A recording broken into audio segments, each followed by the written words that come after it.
Hello and welcome to Pathways, where you are invited to join me for a visit with leaders in personal development and cultural evolution. This is your host, Paul O'Brien. It's pretty hard to stay inspired or even slightly optimistic in today's polarized world. The headlines make you want to dive under the covers, and the discord threatens your faith in humanity. Climate change, immigration, healthcare, homelessness, addiction. As our guest's book puts it, quote, if you think too much about these national and global problems or spend too much time reading the news, your shoulders begin to sag from carrying the weight of the world. You feel angry and may begin to dislike people in general. You're left discouraged and often on the verge of tears, unquote. Well, our feelings are hard enough, but how are we supposed to address the world's biggest problems when we can't even talk to each other? Alas, in this turbulent time, there is hope. All this fear, blame, disconnection, powerlessness, and polarization are actually signals that we are in the midst of a major shift in consciousness. A cause for optimism is what we are going to explore with our guest on Pathways today. Our guest is Monica Bourgeau, author of the new book, The Change Code, a practical guide to making a difference in a polarized world. Monica is an entrepreneur, coach, speaker, and healthcare executive who leads and researches personal and organizational change. She believes we each have a duty to help leave the world a little better than we found it. Hello, Monica, and welcome to Pathways. Hi, Paul. Thank you so much for having me today. I appreciate it. Well, let's start by asking you about the title of the book. What is the origin of this phrase, the change code? Yeah, that's a great question. I guess it comes down to I was really wanting to write a book about change and creating positive change in the world. And in the process of researching for the book, I uncovered the theory of spiral dynamics, which is the underlying pattern for human change and evolution. And so to me, it felt like that was the change code. So it's the underlying pattern for human change that just kind of connected everything, connected all the dots for me. And so did you come up with the phrase, the change code? I did through this process, yes. I see. Okay. And so you're writing about, in the book, Clare Graves and his theory of spiral dynamics that you just mentioned. Who was he and why was his work so significant in your opinion? Yeah, so my bachelor's degree was in psychology, and I've been studying kind of personal growth and self-development for over 20 years, and I'm really passionate about it. But I had never heard of Clare W Graves or his work. And actually, just kind of by accident, once I had started writing the book, I had the opportunity to attend a class on spiral dynamics. And I thought, oh, well, this sounds interesting, could be helpful for my book. And little did I know that I was in for this life-altering experience because it just completely changed my view of the world and the events of today and what's happening and what we can do about it. And so that was the work of Clare W. Graves. So Clare W. Graves was a psychology professor who taught in Schenectady, New York at Union College. And this was back in like the 1950s. And he would teach all of these different psychology classes. And his students would come to him and they would say, Dr. Graves, you've taught us all of these amazing models of psychology, but tell us which one is the right one. And it would frustrate him because he didn't feel like he could tell them the answer because there was some merit to all of the different theories and approaches that he taught, but he felt like there were also areas where each of them fell short. And so he set out on this mission to uncover the underlying pattern for human change and development. And so he started with a different approach than most researchers, especially at that time, where he did not start out with the hypotheses. He just started off by gathering and collecting the data. And so he spent more than 10 years as a researcher just gathering data about human change and the qualities that make up a normal kind of high-functioning adult, and gathered all of this research together and did an analysis for a number of years after that. And what he uncovered was that there are these underlying patterns that we all go through as individuals and also as societies in our normal process of change and development. And so it was a pretty dramatic discovery that he made. And then being a researcher and very data driven, he also had other scientists look at his data to make sure that what he was finding was accurate. And there was a lot of consensus at the time about the results that he was getting. And so, so he developed this model that actually had a huge name. It was renamed as spiral dynamics later, but it originally had a very, very long title that was hard to remember. It kind of falls into the category of models like Maslow's famous hierarchy of needs, which you mention in your book, but it's really quite a different approach. How is that? Yes. Yes. And Clare W Graves was actually an associate of Maslow's, and they taught at the same school, and they learned a lot from each other. And he studied Maslow's model, but what he was frustrated about is that Maslow's model kind of ended with kind of the self-realization. It's a triangle, and there was an ending point. But what Clare Graves discovered is that as long as humans are alive, there is no end point, that we will continue to grow and evolve, assuming all goes well. So we will move into new and more complex layers, as he called it. Yes. Now, you asked the question in the book, quote, is the goal of Graves' model to move through all the different layers during our lifetime? And then you answer that question. Why don't you answer that for us right now? Yeah, so one might think it's a competition to get to the highest level or get to the highest layer or develop as far as we can. But what Graves discovered is that we can be happy at any layer in the stages of development, and it doesn't matter necessarily where we are. The one thing that makes the difference is being at a layer that is most conducive to the life conditions that you're in.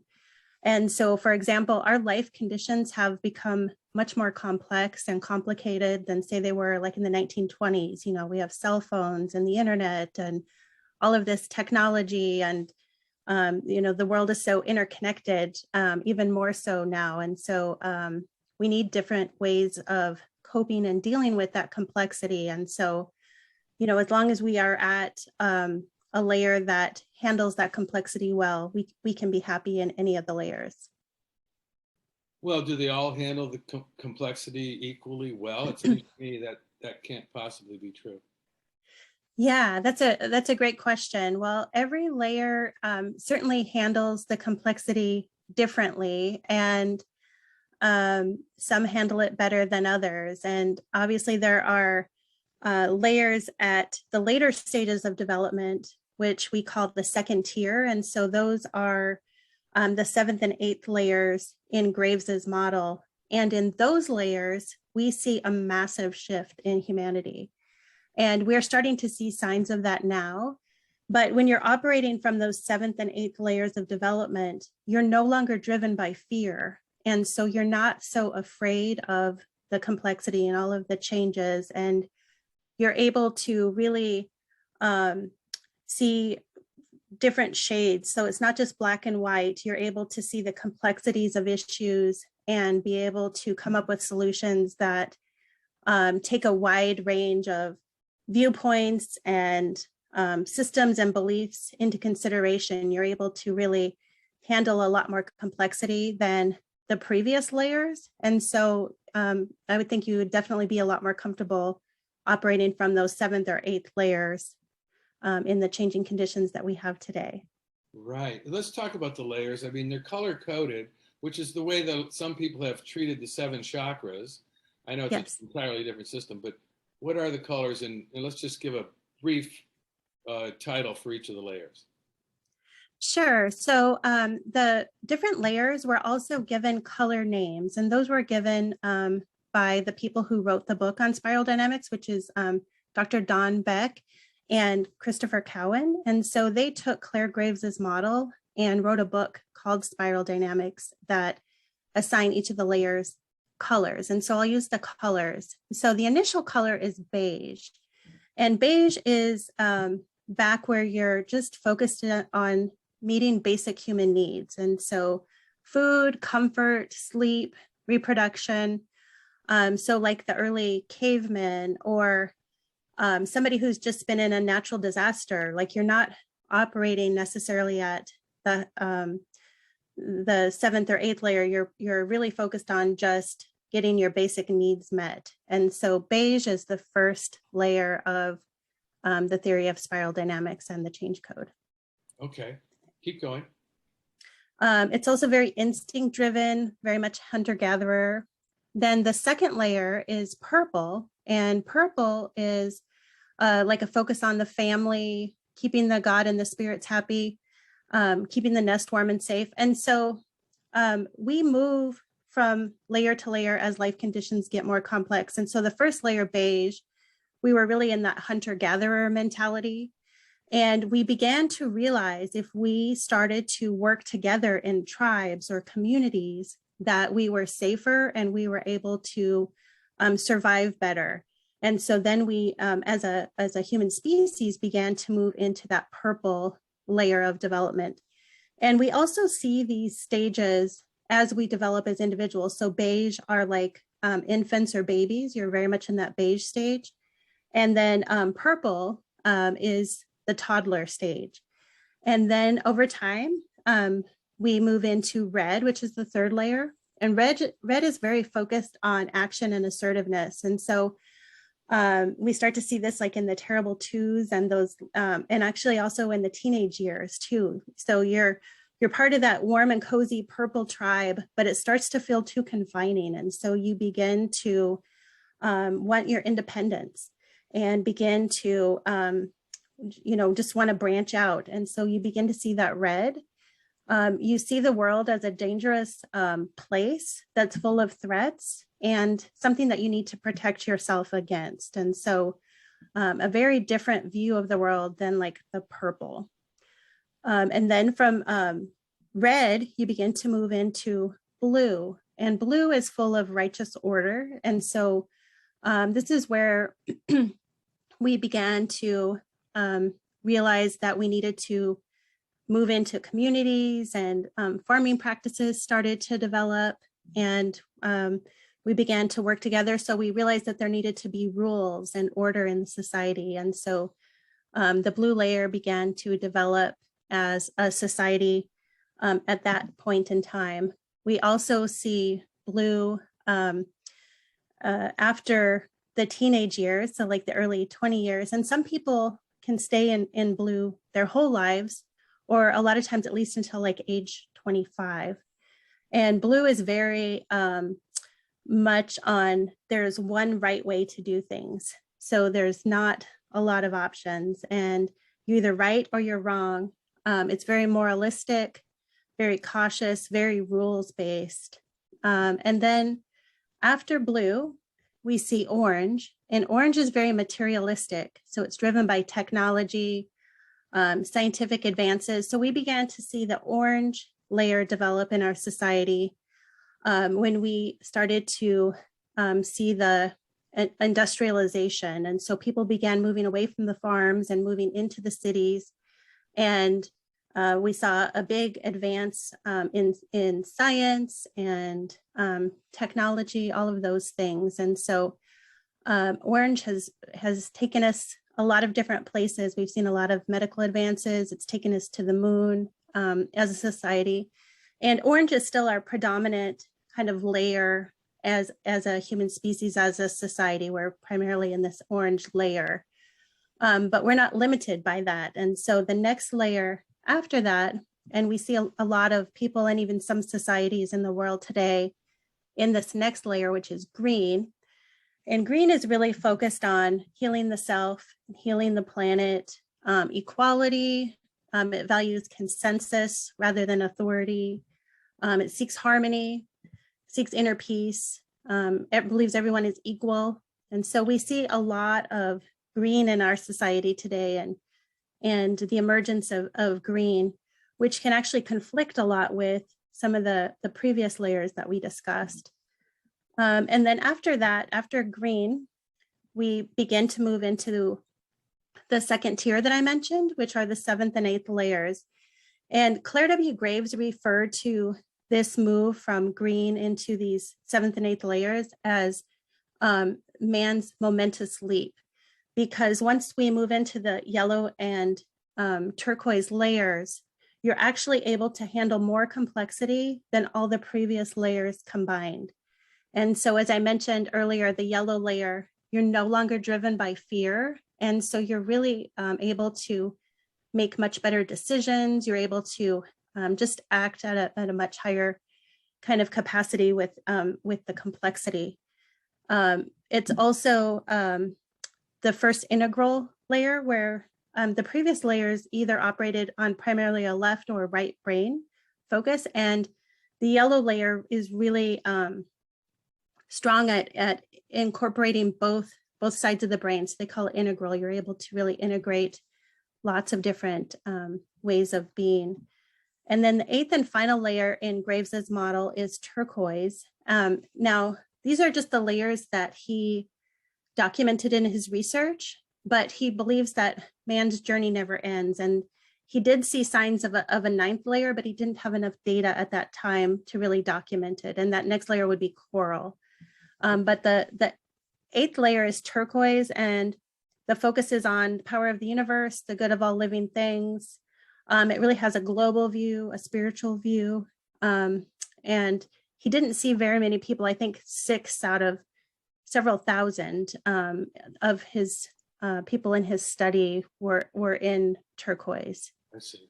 Now, you say in the, well, okay, the green, that sort of correlates with the spirit of the 60s. I think you mentioned that in your book.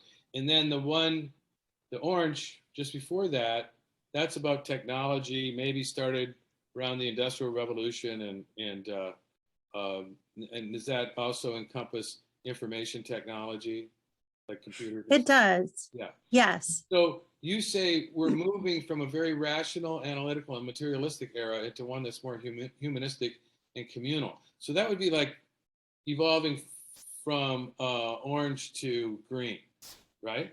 Yes. But then yes. you go on to say that we're in the middle of the biggest change ever. And I think, I can't remember exactly, but I think you might be referring to going to the 7th level.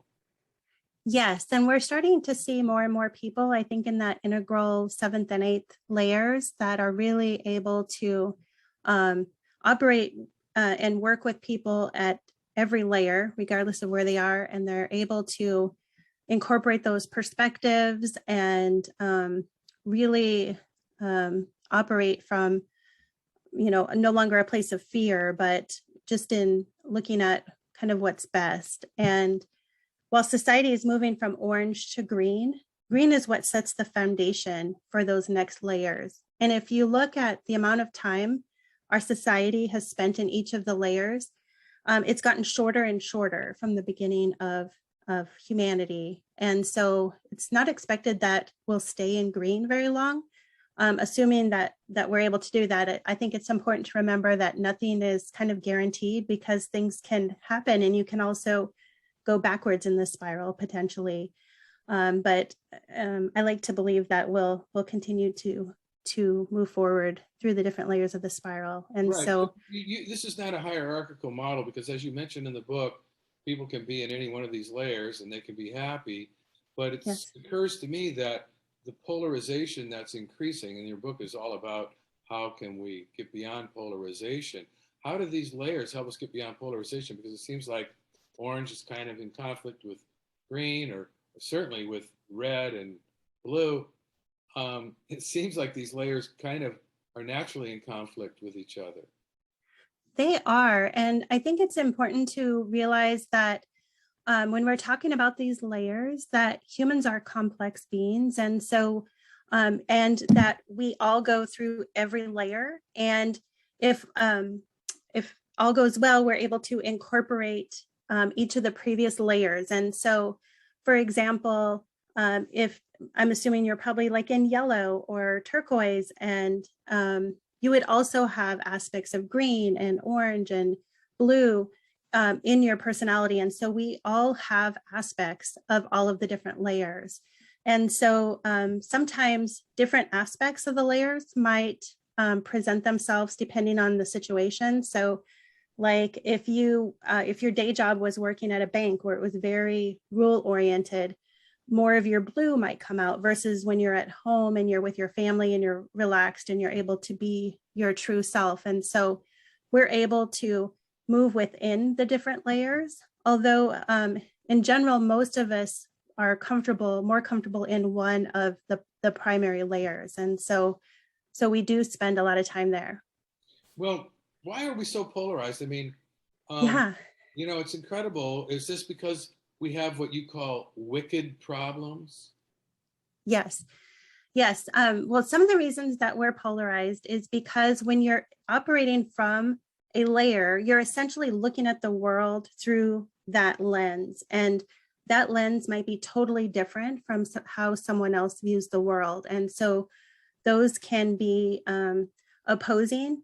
But what I found spiral dynamics to be helpful with is understanding those different perspectives and realizing that when someone has a very different perspective about any issue than I do, that it's not because they're a bad person or that there's something wrong with them. They are just looking at the world through a different lens, and understanding those different layers can really help you kind of understand those different perspectives.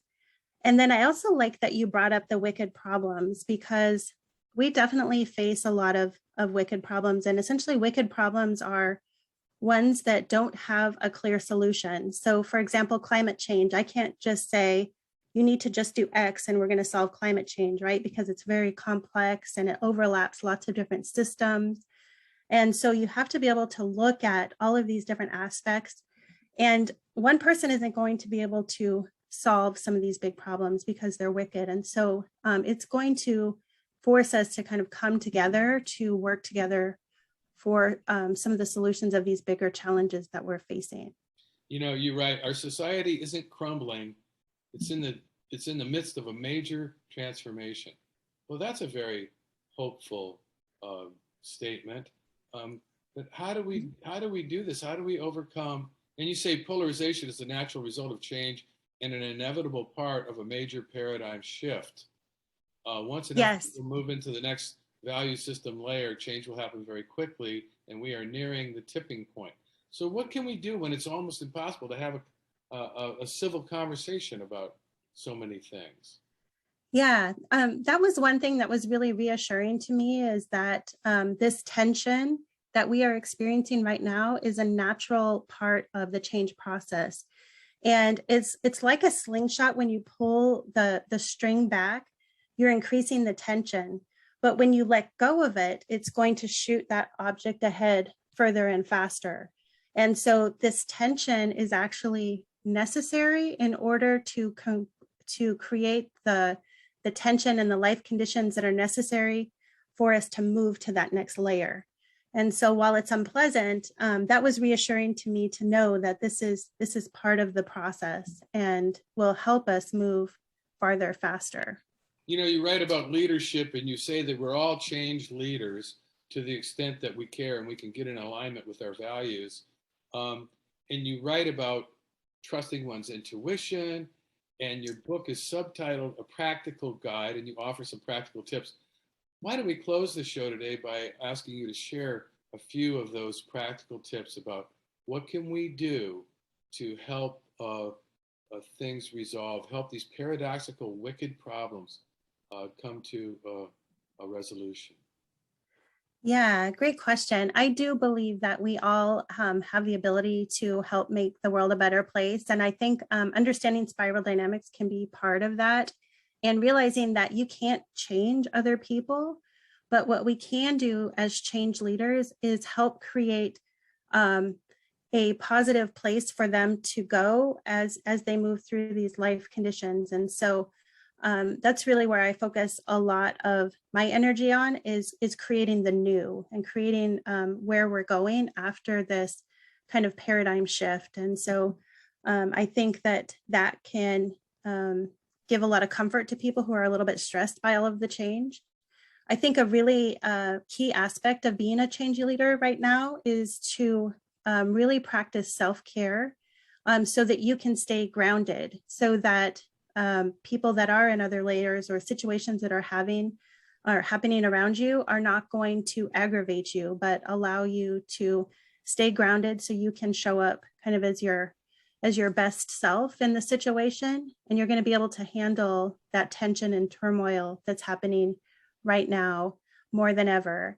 And then there's certainly some great tools in the book that I share as well that you can use to facilitate discussions, more effective ways to use social media, and more effective ways to start to bring communities together. And I think an important thing about this too is that you don't have to wait, but you can actually just start where you are right now. And whether it's just, working with your neighbors or creating that sense of community, because we know that the green value system is very communal. And so creating those connections and that community is going to help kind of facilitate that change process and help people move through that transition a little bit easier with that community and support. Well, that's beautiful. It's I want to thank you, Monica, for writing such a readable book on such a sophisticated subject. I found it, very easy to follow as a layman, because and that I really appreciated that. And there's so much more that we could talk about and explore out of the book and out of what you're presenting, but we've run out of time.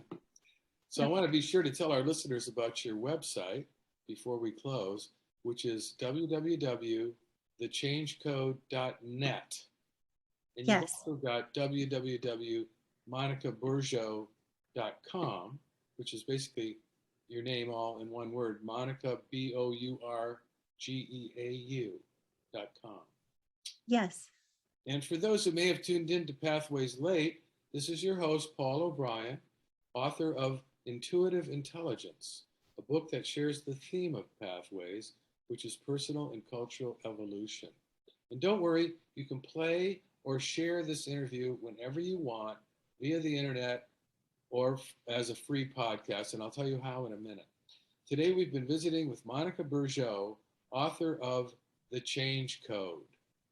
I want to thank you all of you listeners for tuning into Pathways, which is broadcast and streamed on the internet at www.kboo.fm every other Sunday morning at 8:30 USA Pacific Time. And even better, podcasts of today's show, which you can listen to and forward to others, are available for free at divination.com, which is spelled D-I-V-I nation.com, as well as via iTunes and other free podcast servers. This is Paul O'Brien reminding you to tell your friends about Pathways Radio and podcasts. Thanks again to Monica Bourgeau and to all of you listeners for tuning in and being a part of the Pathways conversation.